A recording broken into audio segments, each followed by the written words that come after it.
Good morning, Amelia. It's really early this morning because we're off to a hockey tournament in Schenectady, so I wanted to record this before we left, just because I'm not sure how today is going to go with all the hockey games and such.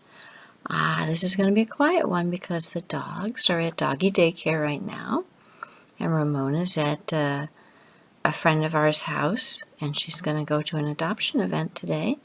So no puppies today and no crazy kids because Tyrus is asleep. So we've got a book here in honor of our hockey stuff here. It's called, the series is called Drop the Puck, and it's called It's Hockey Season. So Drop the Puck, It's Hockey Season. I'll turn it around so you can see the book. And I can see the book. And it's going to be a little bit longer, too, because this is our first kind of chapter book. There we go.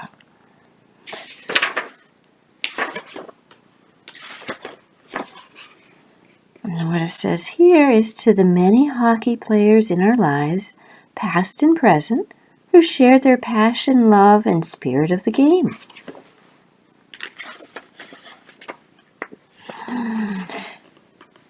And here's a note from the authors. A note from Jane and Katrina. We promise you will fall in love with this tale of two brothers, Cullen and Blaine. They love hockey and each other. We have included a glossary in the back to help you understand new words in the book and learn more about hockey. Blaine was born with Down syndrome and has special needs.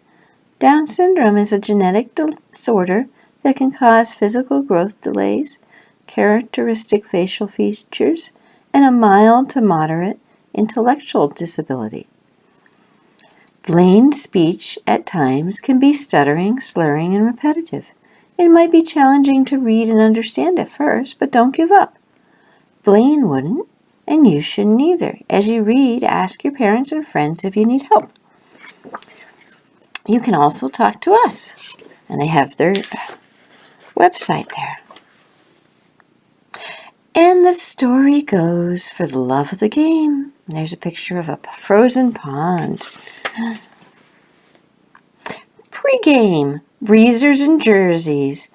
It was the day after Thanksgiving. Delicious dinners of turkey and fixings were done.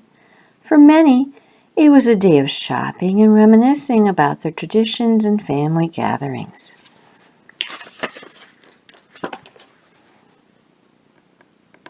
Most people's tummies were still full, but anxious and energetic hockey fans had room in their tummies for a few butterflies to flutter. The biggest and best Thanksgiving tradition remained. Another reason for giving thanks. It was the holiday tournament and the launch of the long-awaited hockey season. Riley, the referee, grabbed his cell phone and texted his reffing partner, Rosie, the referee. You ready to rock it, Ref Rosie? See you at the rink in 10. Don't forget your whistle. Ref Riley grabbed his skates, whistle, and bag. He headed out the door. As the snow fell lightly outside, young skaters tucked in their brand new jerseys into their breezers. They laced up their just sharpened skates, and the crisp sound of the puck drop saluted the start of the season. Hockey moms and grandmas settled on the bleachers. They were covered head to toe in toasty warm blankets. They sipped hot chocolate to help keep the chill away. Proud dads gathered together, greeting each other with high fives and handshakes. Each one tried to outdo the other with noise to show how pumped up they were for their favorite game. The blood's in our game, the game's in our blood, sang Blaine as he jammed to his favorite song on his headphones. Looking at his younger brother, Cullen tried to hide behind his overstuffed hockey bag. Mom, can't you do something? No one pumps up to the state of hockey song. Cullen smiled as he let out a good-natured groan. Oh, come on. I think every Minnesota hockey player does. You pump up for games to your favorite song, their mom replied. You know Blaine is just as fired up as you. We have more than one hockey lover in this family. Blaine might have Down syndrome, but that life surely doesn't get him down. Yeah, but Blaine's just the team manager. Filling water bottles and taping hockey sticks is nothing like scoring a hat trick every game, Colin winked. He might not be scoring goals on the ice, but he's scoring goals in the game of life, their mom reminded him. Let's play hockey, celebrated Ref Riley as he walked into the rink. He hugged Blaine with excitement. It's great to see you back at the rink, Blaine. I need to go find Rosie, your other favorite referee. Ref Rosie and I will see you on the bench, and don't you even think about squirting me with a water bottle. But squirting Ref Rosie is fair game. Ref Riley winked as he walked off with a grin. I got a hug from Riley the ref, an elated Blaine bragged to Cullen. Settle down, little bro. It's time to head over to the bench and get your manager work done. We need to win this tourney. Hugging the referee doesn't help score goals, Cullen laughed. No, but it might help keep you out of the penalty box, joked Blaine. Really? In that case, Blaine, you better go get a hug from Rosie, the referee, too. Cullen joked back as the family shared a traditional pregame laugh. Without skipping a beat, Blaine snapped his headphones back on with a smile on his face. His voice rang out, in the state of hockey. The sheet of ice glistened. It was resurfaced and ready for hockey. Players huddled up close to the rink boards. They got last-minute words from their coaches as they waited for the referees to join them on the ice. Cullen looked up to the bleachers. He saw all the parents carefully positioning their cell phones to take pictures of the game, the team, and their favorite players. He thought to himself, our best fans are our parents and families. His family didn't miss a game. Half of his mom's pictures would probably be action shots of Blaine on the bench. Cullen couldn't wait to see what pictures she took today. He wanted to update his social media cover photo and show his friends what they were missing. Period 1. Whistles. Yay! Woot, woot, woot! Yelled Blaine. He clapped his hands as Ref Riley skated by the bench. Ref Riley did a quick snow-spraying stop. With a grin, he asked, Blaine, hey man, you ready for this game? Nervous to talk, Blaine slurred. Yes, sir. He organized the team's sticks in order of height and checked the water bottles. You are the best hockey manager in America, Ref Riley praised. I know, Blaine laughed. Ref Riley drank from the team's water bottle and then squirted the ice. Hey, watch how much you squirt. I fill those up. Blaine tried really hard to reply with a little slur interruption.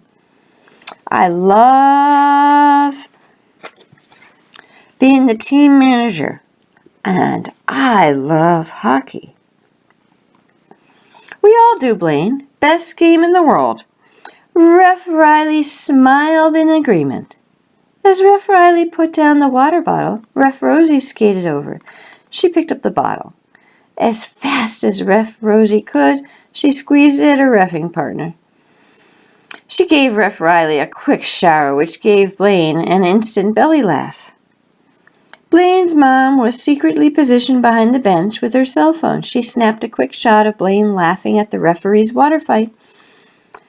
You ready to get this tournament started? Ref Riley asked Blaine. Riley put his whistle to his mouth. I was ready last week. Let's play hockey, Blaine stated as crispy and proudly as he could. You got it, Coach Riley, the referee winked at Blaine. Ref Riley blew his whistle, ordering the face-off. He pointed to both goal judges, readying them for action. He dropped the puck quickly as he skated backwards, out of the way. Instantly, parents began rooting and screaming from the bleachers. There was a bright flash of light on the ice from all the cell phones taking pictures. Players on each bench joined in with sounds of support. Come on, boys. We gotta pass the puck, encouraged the coach. Cullen's team struggled throughout the first period. His team had no shots on goal in the first 8 minutes, while the other team had 16. Cullen and his teammates were frustrated and impatient. They all knew that no offense would mean no championship trophy.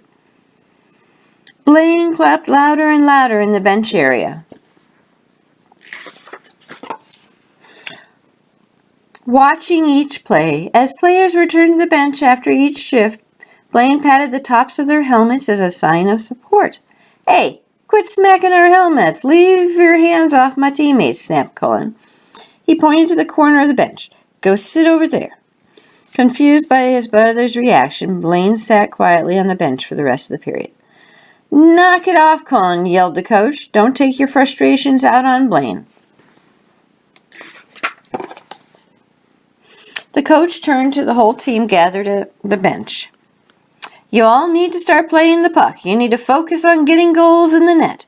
We each have a job to do on this team. Blaine is doing his best. He showed up to play and win. Now the rest of you need to join him and step up and do your job, the coach said, all in one breath.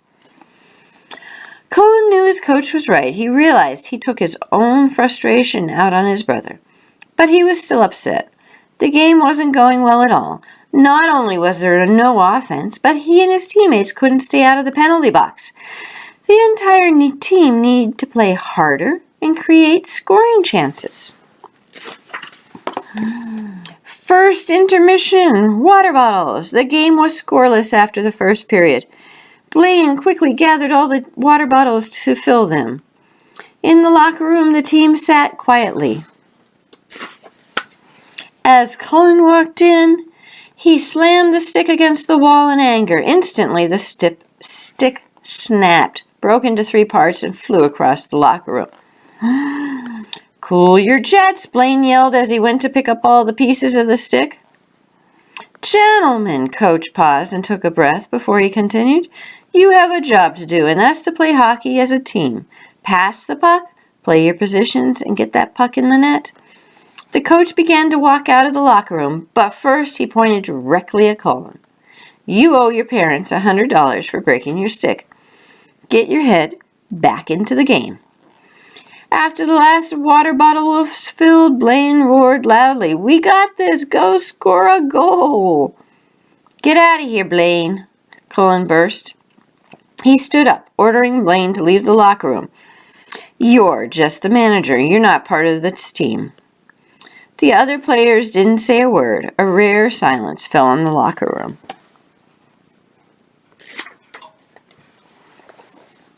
Blaine looked confused again. He gathered up the water bottles as quickly as he could. With his arms filled to the brim, he walked into the freshly cleaned ice. Upset and not thinking, he slipped and fell. The bottles spilled all over. Blaine's mom saw him fall onto the ice. She stood to go down and help him. As she stepped towards the ice, she saw Ref Riley skating over to Blaine. She instantly came to a stop as she watched what was taking place on the ice. Need a hand? Ref Riley kindly asked Blaine. Blaine shook his head no. He tried not to let Ref Riley see the tears welling up in his eyes. Ref Riley reached out to help Blaine off the ice anyways.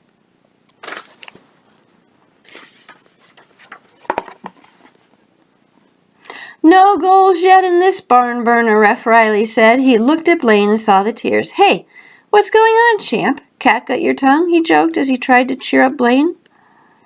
My team doesn't like me, he answered. Ref Riley laughed out loud when he suddenly realized Blaine was serious. He stopped laughing. He said, Not a chance, Blaine. You are the heart of this team. You know it, I know it, and they all know it. Ref Riley pointed to Cullen and the rest of the team as they came out of the locker room. Chin up and get back to work, he said to Blaine. You have a game to win. Period 2. Hockey sticks. Players from both teams took to the ice for the second period. Ref Riley skated one last circle past the team bench and reached out to give Blaine a high five. But Blaine wasn't on the bench. Ref Riley saw the teams filled water bottles lined up perfectly and filled to the brims. In the corner, the team's hockey sticks were taped, ready, and precisely positioned. So where was Blaine? The second period didn't go much better for Cullen and his team. Unfortunately, Cullen didn't bring a new attitude onto the ice. Instead, he sat in the penalty box for the majority of the second period. From high sticking to tripping, Cullen didn't play fair, nor was he a good teammate. His mom took penalty photos of this record-setting game of penalty minutes. It might not be the best memory, but it's certainly a memory we'll never forget, she said to his dad as he came up to the bleachers. We'll remember it as a Thanksgiving tournament where Cullen sat the entire second period in the penalty box. It takes all kinds of record breakers to make hockey history, Cullen's grandpa joked.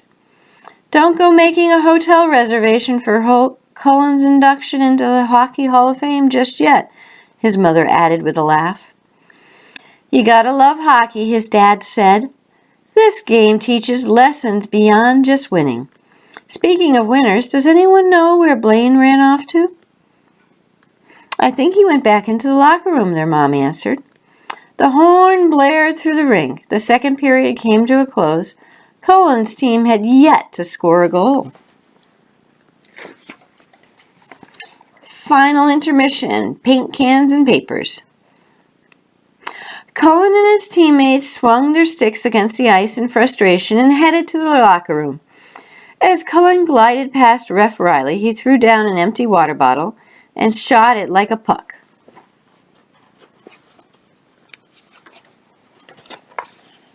Ref Riley picked up the water bottle and looked at it closely. The bottle was wrapped with a hockey tape. On the tape, a handwritten message said, The only disability in life is a bad attitude. Ref Riley smiled to himself. Blaine wrote that. Ref Riley wondered if Blaine wrote a message on every bottle. Why do we have a team manager if he can't even fill up a water bottle? Cullen said with obvious frustration. The best hockey manager in America wasn't on the bench for the second period, commented Ref Riley.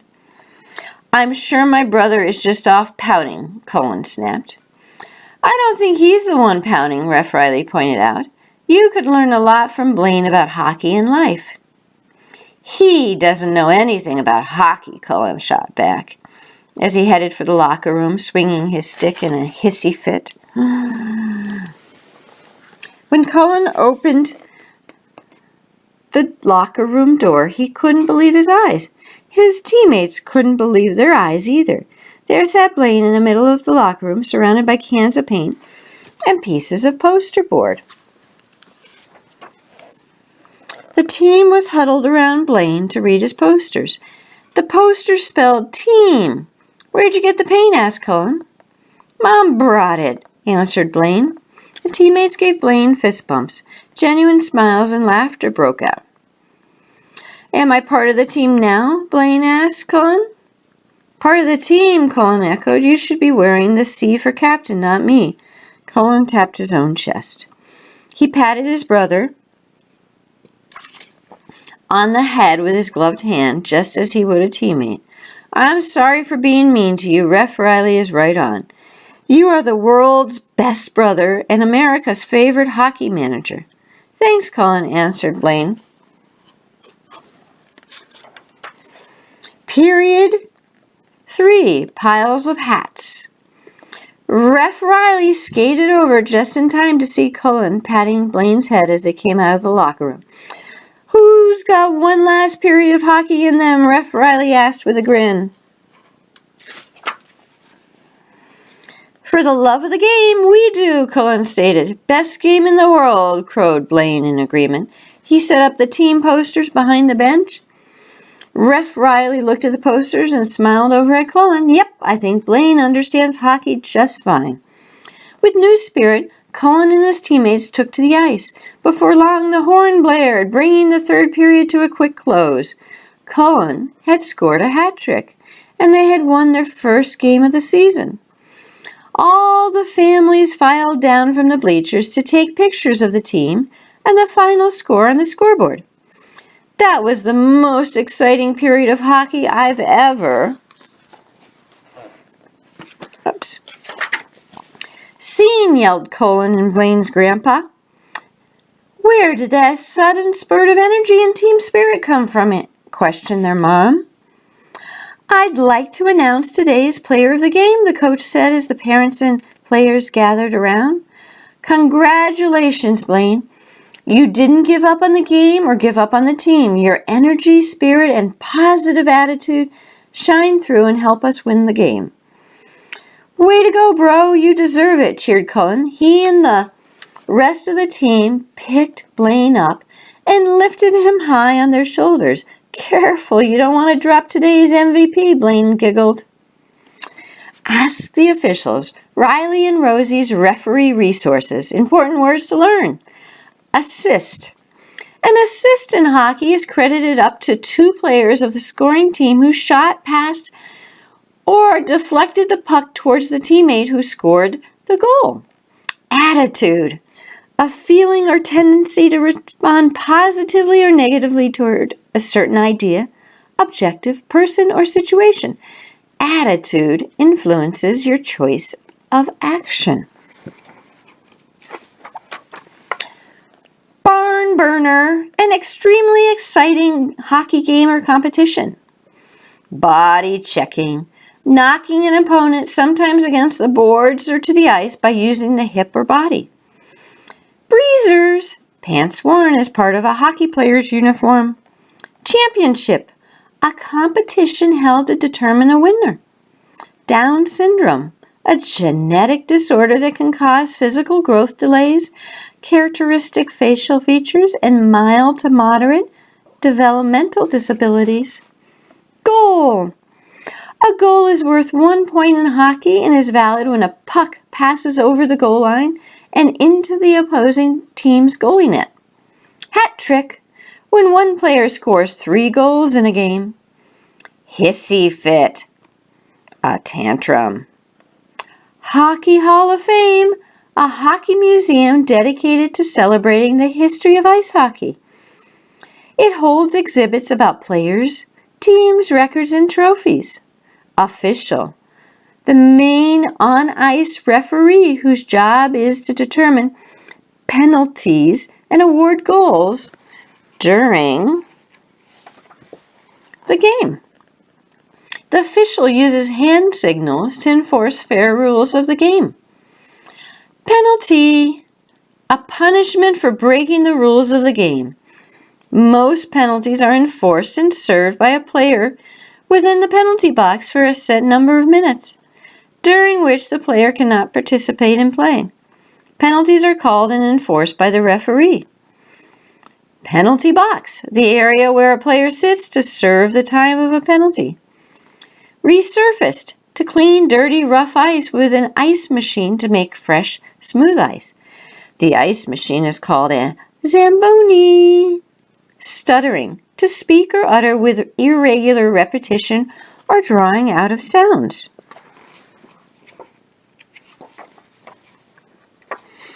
All right, that is it. That is our Drop the Puck. I hope you enjoyed that. It's a long book, I know, and we're looking forward to a weekend of hockey.